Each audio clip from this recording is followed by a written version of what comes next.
Bismillahirrahmanirrahim. Maqalah ke-40.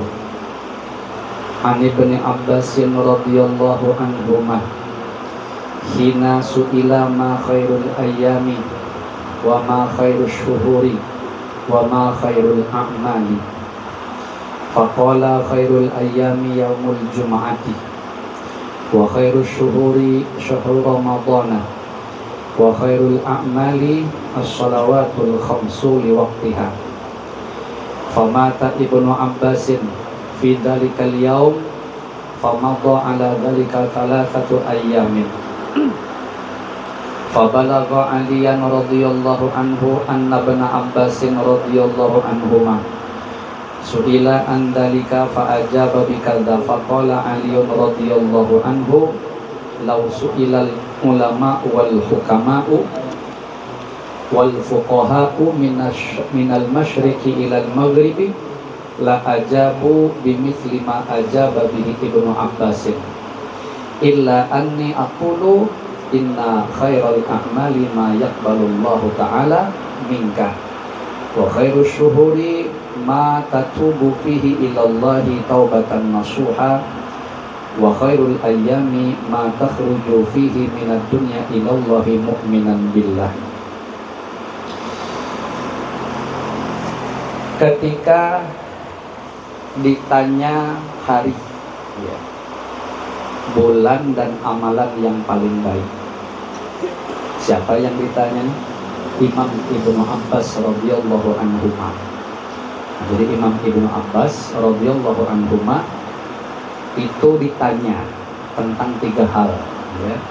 Hari apa yang paling baik, bulan apa yang paling baik, amalan apa yang paling baik. Nah, beliau Imam Ibnu Abbas menjawab hari yang paling baik adalah hari Jumat. Nah, itu jadi maklumi saja ya, karena Sayyidul Ayyam Yaumul Jum'ati. Bulan yang paling baik adalah bulan Ramadan. Jawaban beliau, khairus syuhur syahrul Ramadan.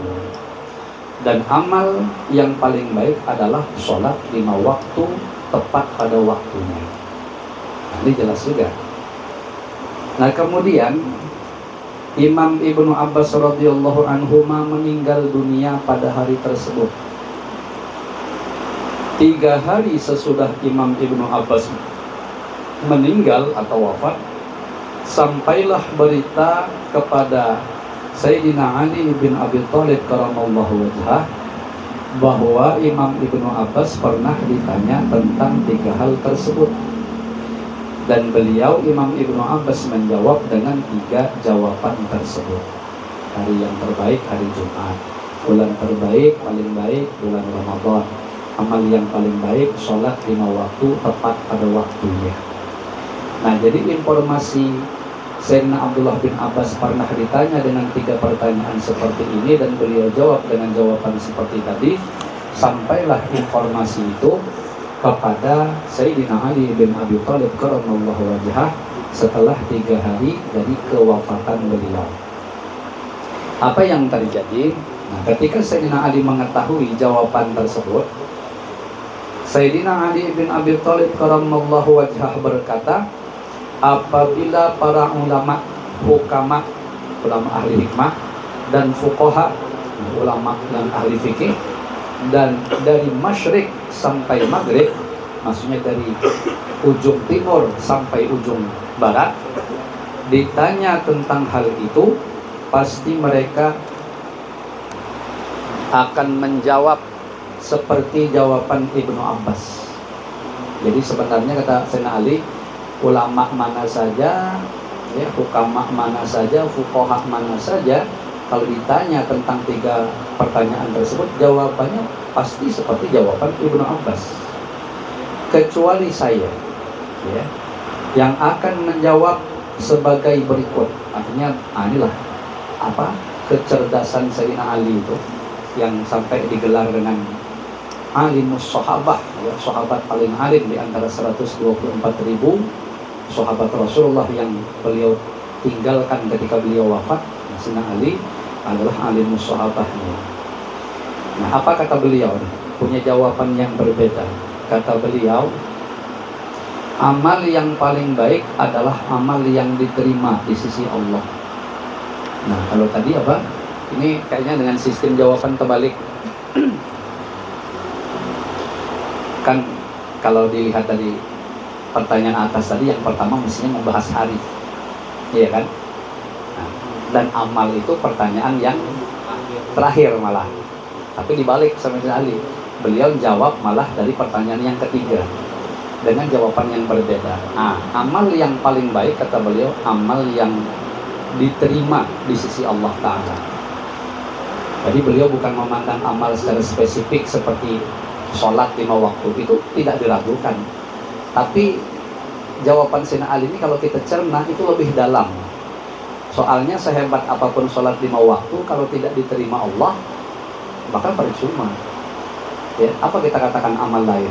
Amal lain sedekah, kalau tidak diterima Allah, percuma. Puasa, saya hebat kita puasa, kalau tidak diterima Allah, percuma. Nah, jadi seakan-akan beliau lebih menekankan kepada amal ini. Lakukanlah amal apa saja, lebih-lebih sholat 5 waktu. Namun yang harus lebih diperhatikan adalah bagaimana supaya amal itu diterima oleh Allah Subhanahu wa Ta'ala. Dan untuk amal ini diterima oleh Allah Ta'ala, kita harus melengkapi sekurang-kurangnya 2 syarat kata ulama. Ada syarat zahir, ada syarat batin. Syarat zahirnya diantaranya makanan, minuman, pakaian, tempat kita ibadah harus halal. Iya. Antum nih sholat 5 waktu di masjid, tambahi pula setiap malam tahajud 100 rakaat, duha 12 atau 8 rakaat, ngaji Quran setiap hari khatam. Misal, ini kan contoh, cuman walaupun melihat daripada tampangnya kan kayak mustahil lah begitu kan. Ini saya contohkan yang agak lebih luar biasa gitu. Wah. Tapi makanan haram, minuman haram, pakaian haram, maka tidak akan ada satupun yang kita sebutkan tadi yang diterima oleh Allah Subhanahu wa Ta'ala. Nah, kenapa? Karena menyalahi syarat zahir daripada diterimanya amal ibadah. Apalagi di antaranya syarat zahir itu status kita harus menjadi anak yang berbakti kepada orang tua. Kalau kita menjadi anak yang durhaka kepada orang tua, nah sama seperti contoh di depan tadi. Sehebat apa ya amal ibadah kita, dipastikan tidak akan diterima oleh Allah Ta'ala. Bahkan di dalam kitab Mengenal Al-Asmaul Husna itu, sekelas junjungan kita Rasulullah Shallallahu Alaihi Wasallam pun tidak akan bisa memberikan syafaat kepada seorang anak yang berstatus anak durhaka. Ya. Nah, jadi makanya berhati-hati kita jangan sampai berstatus anak durhaka. Kalau dibalik maksud saya dibalik nih, kita ini berstatus anak yang berbakti kepada orang tua. Tapi amal kita tidak tapi banyak. Paling yang wajib-wajibnya aja. Senin Kamis puasa tidak suah. Ngaji Quran paling setahun sekali, Ramadan itu pun kada khatam. Apalagi sedekah bisalah Jumat sekali. Setiap pagi Jumatan bawa duit 2.000. Masih lumayan. Iya. Tapi dengan orang tua, Masya Allah, orang tua kita senang kepada kita, itu malah lebih baik. Ya. Nah, itu syarat zahir. Kalau syarat batin harus ikhlas. Kalau tidak ikhlas ya percuma gitu. Ya, kan ibadah itu kalau tidak ikhlas mesti riya. Sholat riya, puasa misalnya riya, ngaji Quran riya, sedekah riya, ya tidak ada yang bermanfaat. Nah, kenapa? Karena tidak memenuhi syarat batin dan lain-lain. Sebenarnya banyak informasi dari ulama tentang syarat zahir maupun syarat batin sebuah amal ibadah akan diterima oleh Allah Subhanahu wa taala. Yang lain-lain misalnya tidak ada al-mannu, tidak ada yang namanya idlal dan lain sebagainya. Nah, karena memang pembahasannya tidak ke situ, saya tidak jelaskan. Ya. Nah, kemudian di sini disebut lagi oleh Sayyidina Ali, bulan yang paling baik adalah bulan di mana kamu bertobat kepada Allah Ta'ala dengan taubat yang sempurna. Betul ya? Bulan Ramadan sekalipun sehebat apapun bulan Ramadan, kalau kita tidak bertaubat kepada Allah, maka Ramadan akan jadi percuma gitu. Bahkan kadang-kadang kita temukan malah semakin di bulan Ramadan semakin wani dia melakukan maksiat. Betul kan? Nah, jadi seakan-akan keberadaan bulan Ramadan bagi dia itu tidak ada artinya. Kalau kita di bulan Ramadan kita gunakan untuk bertobat kepada Allah, lebih hebat lagi, lebih sempurna. Yang selanjutnya, dan sebaik-baik hari adalah hari di mana kamu mati kembali kepada Allah dalam keadaan iman kepadanya. Kalau di atas tadi Imam Ibn Abbas menjawab hari yang paling baik hari Jumat. Nah, di sini beliau Sayyidina Ali menjawab lebih dalam lagi, hari yang paling baik adalah hari kematian kita. Yang penting tadi kita meninggal dunia dalam keadaan beriman kepada Allah Ta'ala. Walaupun hari Jumat kalau matinya kafir, untuk apa itu? Ya, nah, kira-kira seperti itu. Ya, kira-kira seperti itu. Catatan, Imam Ibnu Abbas radhiyallahu anhuma mengatakan bahwa yang disebut taubat nasuha adalah melengkapi 3 syarat nih, beliau sebut. Yang pertama, an-nadamu bil qalbi wal istighfaru bil lisani wal iqla'u bil badani wal idmaru ala alla ya'uda ila ma nahallahu anhu. Menyesali dosa yang ia kerjakan, memohon ampun dengan lisan. Kalau menyesal itu kan isinya di hati. Kita bisa melihat reaksi orang yang menyesal. Biasanya dia akan bersedih, akan terulung, menangis. Itu kebenaran penyesalan seseorang.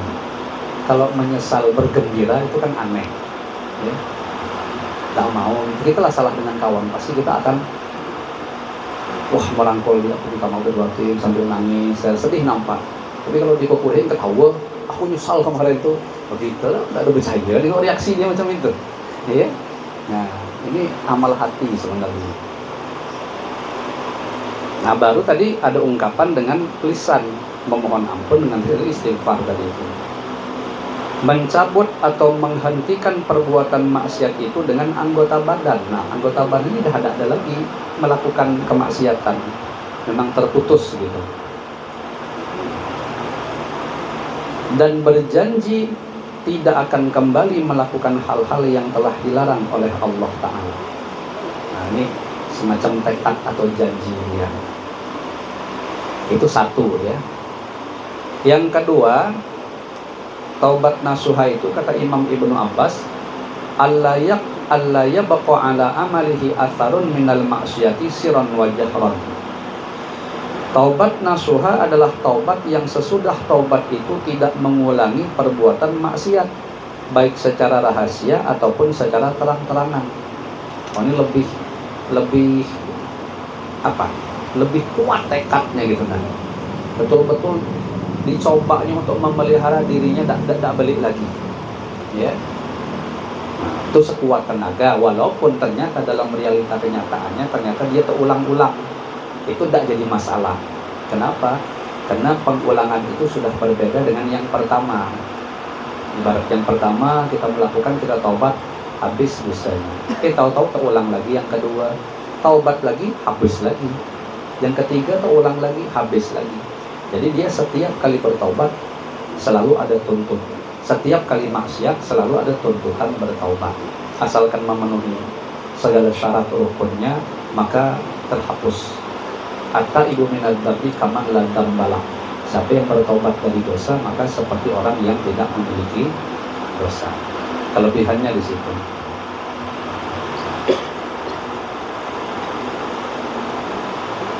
Yang ketiga, ujar Imam Ibnu Abbas, taubat nasuha itu adalah at-taubatu allati turifu sahibaha al-falaha ajilan wa ajilan. Taubat nasuha adalah taubat yang mewariskan kebahagiaan di dunia dan di akhirat bagi orang yang melakukannya. Nah, jadi kalau kita tadi serius bersungguh-sungguh bertaubat kepada Allah Ta'ala, itu kita pasti akan mendapatkan kebahagiaan hidup di dunia maupun di akhirat. Karena kita sebenarnya orang yang bertobat itu sudah berstatus menjadi kekasih Allah, wali. Dari isyarat firman Allah Ta'ala, innallaha yuhibbut tawwabina wa yuhibbul mutatahhirin. Sesungguhnya Allah mencintai orang-orang yang bertaubat. Nah, mencintai itu kan kekasih itu berarti. Allah menjadikan kekasih kepada orang-orang yang bertaubat, ya. Nah, jadi kalau kita benar-benar taubat itu nasuha, sebenarnya kita menjadi waliullah sebenarnya. Maka itulah payah, ya, nah, taubat nih. Kita semua sadarlah. Saya yakin ya hadirin hadirat tahu dosa apa yang biasa dilakukan.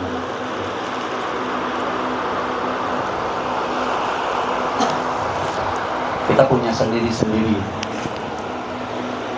Dan sebenarnya insya Allah bihaulillah wa quwwati, saya juga yakin semuanya tahu cara memberhentikannya. Tinggal mau atau tidak aja lagi. Dohirnya sebutannya mau atau tidak. Dohirnya. Namun hakikatnya bukan kita yang mau atau tidak. Allah yang berkenan mau atau tidak. Memberikan kita rahmat taufik hidayahnya, sehingga kita ini dijadikannya sebagai hamba yang betul-betul bertaubat. Kalau Allah berkenan, pasti bisa. Supaya apapun kita mencoba untuk bertaubat itu pasti bisa. Kenapa? Karena Allah yang berdahulu mau. Yang susah itu kebanyakan dari kitanya yang mau, cuman Allah belum berkenan. Nah, yang terjadi adalah ya tidak jadi-jadi, ya. Nah, maka itulah kita untuk bertobat pun sebenarnya secara jujur lagi-lagi memohon kepada Allah Ta'ala agar kiranya Allah memberikan taubat. Makanya ulama kita banyak sekali mengajarkan doa meminta kepada taubat. Minta. Kalau memang benar-benar taubat itu bisa dari kita, mestinya tidak perlu minta. Nah, tapi disadarilah bisa taubat itu sebenarnya adalah karunia Allah. Tuh, setiap habis sembahyang itu biasanya ada tuh. Kita membaca ke guru-guru kita, Rabbana taqabbal minna innaka antas samiul alim wa tub alaina. Ya. Innaka antat tawwabur rahim. Wa tub alaina, ya Allah, berikanlah kami taubat. Innaka antat tawwabur rahim. Sesungguhnya Engkau adalah Tuhan yang maha menerima taubat dan lagi maha penyayang. Jadi kita secara jujur minta. Abah Gunus Kompol ini ada yang di meme kadang nasihat-nasihat beliau, yang kita mendengar informasi beliau dapat ijazah doa dari almarhum Guru Bangil di tahun 89, yang terus beliau amalkan sampai kewafatan beliau di tahun 2005. Berarti 16 tahun kurang lebih. Apa poin pertama doa itu? Allahumma inni as'aluka taubatan. Ya, sesungguhnya aku ya Allah memohon kepada Engkau agar diberi taubat. Nah, mahal harganya. Ya, mudahan dengan berkat junjungan kita Nabi besar Muhammad Sallallahu Alaihi Wasallam, keluarga beliau, sahabat beliau, para kekasih-kekasih Allah, guru-guru kita, mudah-mudahan Allah berikan kita taubatan yang nasuha. Amin ya rabbal alamin.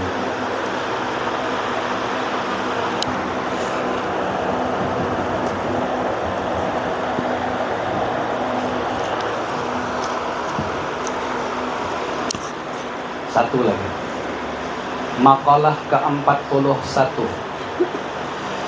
Qila idza aradallahu bi'abdin khairan faqahahu fid din wa zahadahu fid dunya wa basyarahu bi'uyubi nafsih.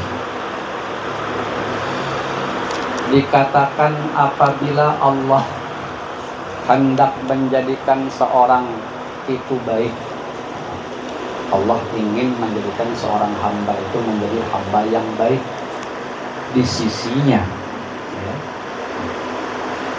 Maka Allah memberikan pemahaman kepadanya di dalam urusan agama. Artinya akan ada beberapa hal yang akan Allah lakukan. Kalau disesuaikan dengan materi kita, ini ada 3 yang akan Allah lakukan kalau Allah berkehendak menjadikan hamba ini hamba yang baik di sisi Allah. Apa yang pertama?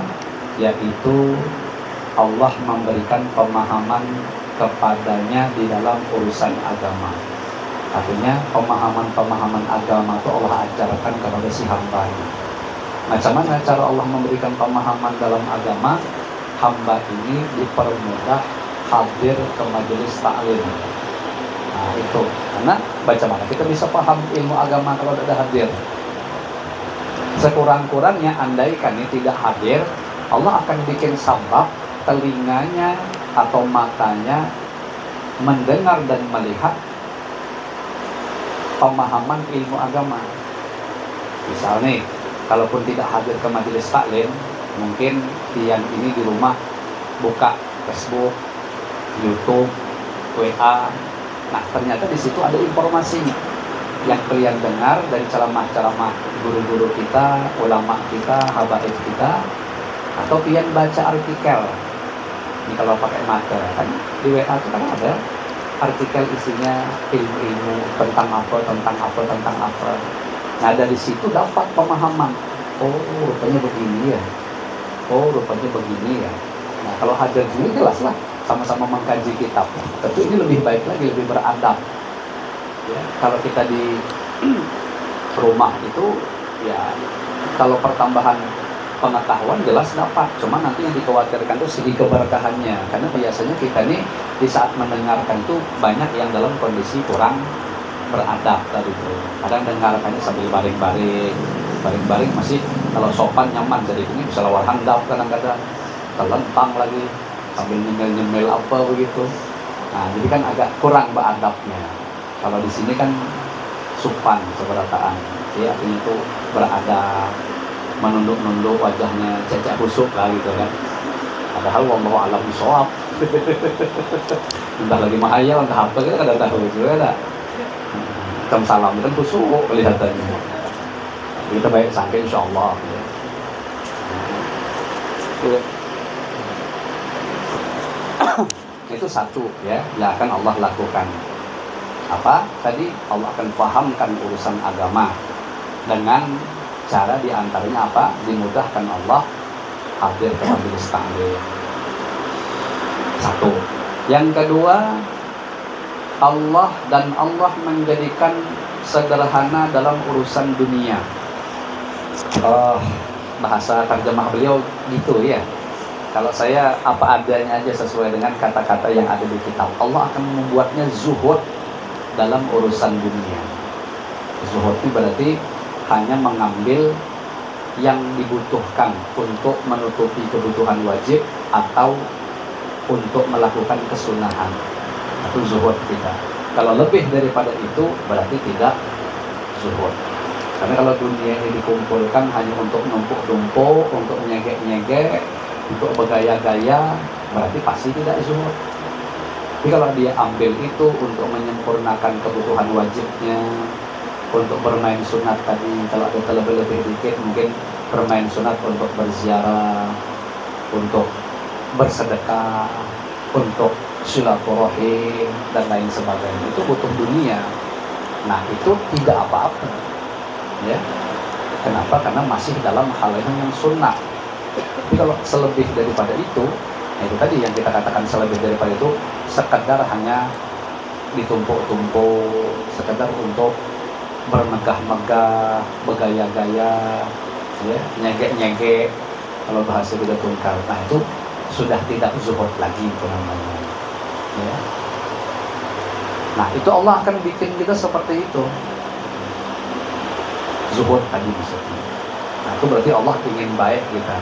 Kenapa? Karena dengan berkat zuhud inilah ibadah kita berkualitas, karena tidak ada yang ganggu. Makanya orang yang terlalu banyak gangguan itu, dan gangguannya berupa dunia, itu pasti ibadahnya tidak akan berkualitas. Kenapa? Karena banyak sekali yang merusak, ya, yang merusak. Kemudian yang terakhir, yang ketiga, serta Allah memperlihatkan cacat dirinya. Nah, jadi Allah singkap basirah mata hatinya selalu melihat kepada cacat atau kekurangan dirinya, sehingga yang terjadi adalah dia diberi Allah sibuk untuk macam mana memperbaiki kekurangan atau cacat dirinya. Ya kita katakan misalnya dia terbayang sembahyang dia yang banyak tertinggal dahulu, sehingga dengan sibuk memikirkan sembahyang yang banyak tertinggal tuh dia berpikir macam mana lah ya sebelum meninggal nih bisa sembahyangnya itu diqadai sedikit demi sedikit sampai tuntas. Belum lagi puasanya begitu juga, dan kesalahan-kesalahan dia yang lain. Sehingga dengan sibuk memikirkan aib dia dewe, sibuk macam mana menyelesaikan aib dia dewe itu, kekurangan dia dewe, tidak sempat lagi mengurusi aib orang. Nah di situ tertutupnya dia daripada mengurusi aib orang. Nah itu kalau dibalik keterangannya makalah yang ke-41 tadi, tinggal dibalik saja, maka kita akan dapat ilmu baru, yaitu apabila Allah Ta'ala benci dengan seorang hamba, maka Allah pun akan memberlakukan 3 hal tadi, tapi dibalik. Yang pertama tadi apa? Memahamkan ilmu agama. Berarti kalau Allah benci, Allah tak akan pahamkan di ilmu agama. Allah akan bikin dia bodoh.